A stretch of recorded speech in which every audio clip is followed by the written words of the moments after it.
Good morning. I decided to come into the loch today. Look at this. All the birds are going crazy, wondering what the hell I'm doing here.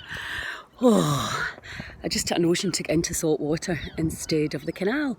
And these mornings it's been really, really cold, and that means that the loch is flat calm, so it's nice and it's easy to make videos. So let's talk about whether we are the victim or the master of the body.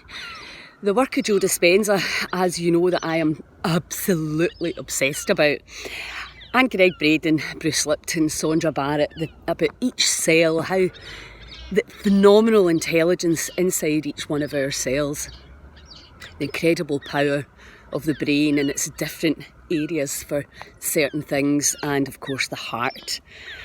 But the other thing that never really gets a lot of consideration is our imagination. And you know, in the Bristol Cancer Centre, they've proven decades ago that we can visualise and imagine and impact the body positively or negatively. You know, the polarities means that you can't have one thing without the other.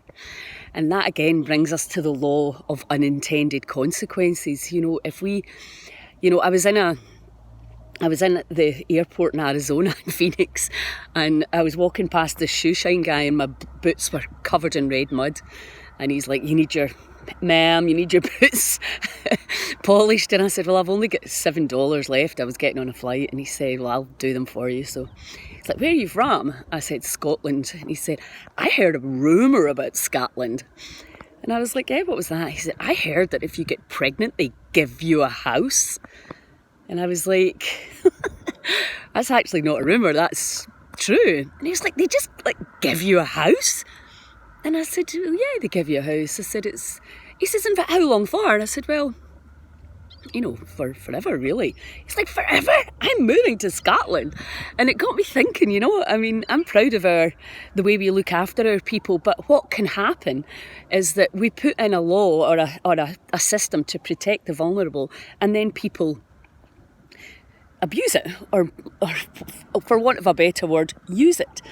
And it's happened though with NHS as well. You know, again, the NHS and the work that they do is phenomenal, but we can't just expect to treat our body any old way and then rock up and expect somebody to fix it. I mean, it's just, you know, that's the law of unintended consequences, that you're putting in something to help people and then they rip the piss out of it, basically.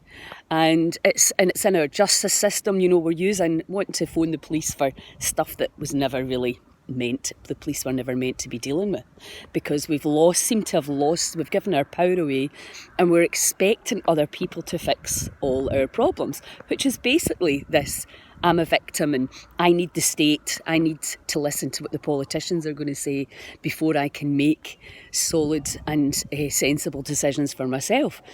So either you believe you have power over the body or you don't. You know, it's that simple there. Or maybe you're kind of on the fence, but when you get told, you know, you're compromised and you could die if you get this, or maybe you've been diagnosed with cancer and it's a dreadful prognosis. What we know now is that people are just not accepting other people's point of view now, because we're all filtering our opinions and points of view through what we've learned. And the rate of information and the stuff that Joe Dispenza and Greg and Bruce are giving out now is mind-blowing and way, way, way ahead of what we're likely to hear when we rock up for a diagnosis or prognosis of the body.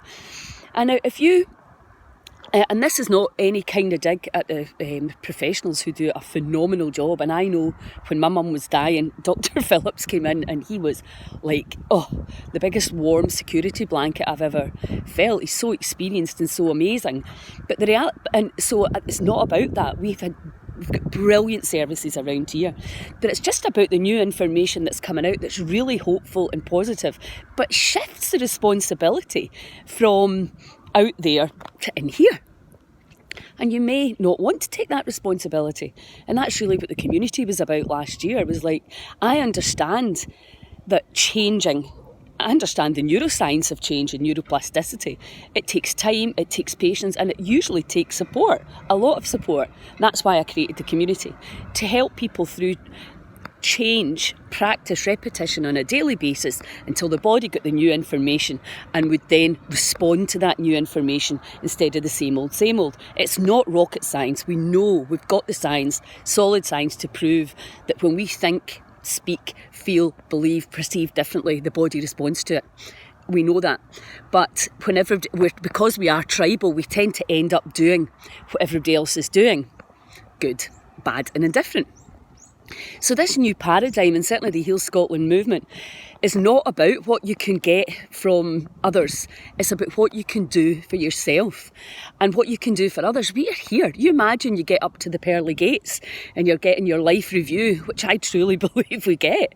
And you're like, well, what did you do? What did you do to serve humanity and Earth? And you're like, well, I made lots of money, kept it in a bank, and I just looked after my children and my health, and I didn't bother about anybody else in my community.